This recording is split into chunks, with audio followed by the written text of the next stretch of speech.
This Week in Connecticut with Dennis House starts now.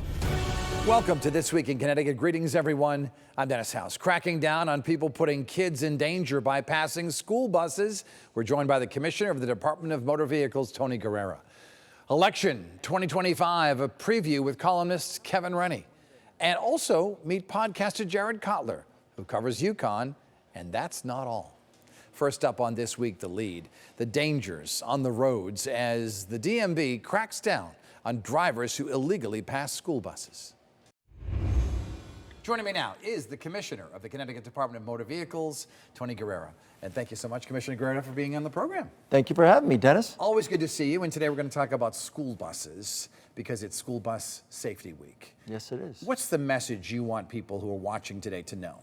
Well, I think there's two parts to it, right? It's about the drivers that drive the school bus, and obviously it's the safety that all of us, when we're driving our vehicles, to make sure that when we're behind a school bus or in front of a school bus, that we're obeying the laws. And I'm finding that so many people are trying to circumvent those laws by driving around a school bus when the lights are on. Mm-hmm. And I want them to understand that these are children that are coming off the bus or entering the bus and could have some serious injuries if they're not following the law. My son is going through the license process right now, so I've been teaching him all these things. So what exactly are the rules? So you can't pass a school bus, correct? You cannot pass a school bus when the lights are on. Okay. All right. Of course, and that's what the stop sign pops out, correct? Right. Usually the lights go on, you'll see the flashing lights, and then the stop sign will obviously jet out on the left-hand side of the school bus where the driver is, and then the bar will come swinging across, all right? And you can't proceed until the stop sign comes back in and the lights go off. And that's both directions, right? Both directions. So even behind or if you're approaching the school bus. Yes. How frequent are school bus accidents? Well, they're not often, but when they do happen, they could be serious, Dennis. As we know, we've had fatalities on some accidents, and we had some serious injuries when school bus accidents occur. And so, obviously there are busy times for school buses to and from in the afternoon. What's the enforcement like right now? Well, we have a great police force out there. Obviously, we got the state police, we got local police, which mostly it is local police, people that are out there monitoring the school areas and so forth, that people do abide by. But we ask people like yourselves or any citizen that sees someone to circumvent and drive around a school bus, if they happen to get the plate, report it and let us do our due diligence. What kind of training or special licenses does a school bus driver need? That's a very good question. They go through a very rigorous training. They have to understand the rules of the road. They have to understand the proficiency of what that means to drive a school bus, the safety checks around the school bus. When you're in the bus and you're coming up to a railroad crossing, how do you handle that? And then, we also do background checks. And we do a huge fingerprint check on all of our drivers. Yeah, I've never driven a school bus, but bus drivers have told me that they're not exactly nimble vehicles, right?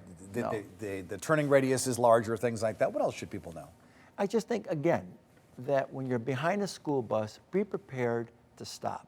Because any given moment, they could be coming around. There's a child that's waiting to go on that school bus or it's waiting to exit off the school bus. And it's so important to obey the laws. Before we get to teen driving, I want to talk a little bit about speeding because it certainly has been an epidemic and you've been talking about it all the time and Sure. The DOT's been cracking down with the one-way drivers and so forth. Is the situation getting any better? I think it is, Dennis. I mean, I'm seeing more of a presence of our police force out there. I think many people like ourselves, when they see something that people are weaving in and out, they happen to get the plate, they call the state police or local police. And I think finally people have had enough of it, to be quite honest with you. They're saying something that, here I am driving at the speed limit, but it's a person that's out of control that could cause a major accident or fatalities. It's stunning, too, because you talk about the fatalities. This past weekend in Hartford, there were 2 crashes, one in Asylum, one in Albany. These are 2 major roads, but the speed limit on both of them, I believe, is 25. Yeah. And yet there were 2 serious crashes. One was deadly. Yeah, one was a fatality. You're absolutely correct. So what is the rule from town to town? On most town roads, it's 25, right? It depends. I mean, usually they run between 25 to 45 miles an hour on the local road. Max, pretty much. Right.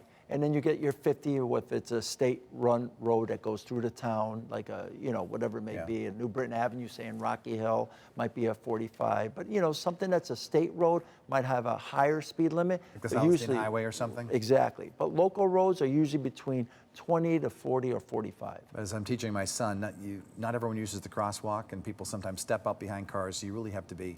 And that's a very good point, Dennis. I mean, I'm a big walker. I tend to obey the laws when it comes to that. But also, as pedestrians, we have to be careful too, that when we step off that crosswalk, to make sure that that car sees you, kind of wave and before you cross over. And distracted pedestrians are a problem too. You see them in the the crosswalk, or not even in the crosswalk, not even looking to see what's going on. Let's talk a little bit about teen driving. Sure. And I know in the spring you do a big video campaign, and so kids can enter right now. Tell me about that. Sure, we've been doing this for a number of years. In fact, we mentioned it on your show a few times. But this is a great event. What it does, it promotes teen driving laws, and this contest is done with its own teen peers. People that are within the same age, they present a type of video, and then the top 3 videos receive an award that we partner with the travelers.